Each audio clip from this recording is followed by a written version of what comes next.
অরিচড়া জায়গাটা যেমন ফ্লাওয়ারের মতো সুন্দর, তেমন ফায়ারও। কারণ অরিচড়া যেতে গেলে নির্জন ঘন জঙ্গলের মধ্য দিয়ে তোমাদের 45 মিনিট ধরে এত খারাপ রাস্তার মধ্য দিয়ে অফরোডিং করতে হবে তোমরা ভাবতেই পারছো না। আর ওই সময় এখানে কিন্তু মোবাইলের কোনো নেটওয়ার্কও থাকে না, আর সাথে সাথে জন্তু জানোয়ারের আওয়াজও কিন্তু গায়ে কাঁটা দেবে তোমাদের। তাই সেফটির জন্য এক্সট্রা পে করে লোকাল গাইড আমরা নিয়েছিলাম। আর এই গাড়িগুলো অফরোডিংয়ের জন্য রেন্ট নিতে হয়, যে তোমাকে নিয়ে যাবে আর নিয়ে অফরোডিংয়ের পর গাড়ি আর কিন্তু যেতে পারে না। মানে রাস্তাটা এতটাই দুর্গম, তার জন্য আবার তোমাকে 45 মিনিট কিন্তু পাহাড়ের একদম উঁচু থেকে একদম নিচু অবধি তোমাকে পায়ে হেঁটে অনলি যেতে হবে অরিচড়ার সৌন্দর্যটাকে উপলব্ধি করতে গেলে। এত খারাপ রাস্তার জন্য আমাদের গাড়ি কিন্তু অলরেডি দুবার খারাপ হয়ে গেছিলো, কিন্তু আমাদের ড্রাইভার দাদা ভালো থাকায় আমরা ঠিক টাইম মতো পৌঁছাতে পেরেছি। আর আমরা যেতে যেতে দেখেছি যে অলরেডি দুটো গাড়ি ওখানে খারাপ অবস্থায় পড়েছিল।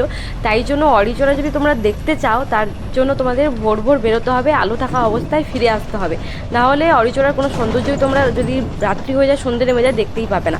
আর এইদিকে দেখতেই পাচ্ছ, বুঝতেই পারছো যে কেমন দুর্গম রাস্তা, এটা কেমন নির্জন একদম দুর্গম রাস্তা। তার জন্য একেবারে সেফটি নিয়ে নিজেদেরকে যেতে হবে। তোমরা নিজেদের সাথে কিন্তু জল আর খাওয়ার ক্যারি করো, কারণ এখানে কোনো কিছুই অ্যাভেলেবেল নেই। আর নেক্সট 45 মিনিট আমরা কীভাবে হেঁটে আরও দুর্গম রাস্তাতে একদম অরিচড়া দেখতে এসেছি সেটা আমি তোমাদের সাথে শেয়ার করতে চলেছি। তাই আমাকে ফলো করে রাখো নেক্সট ভিডিওটা দেখার জন্য। আজকের মতো টাটা।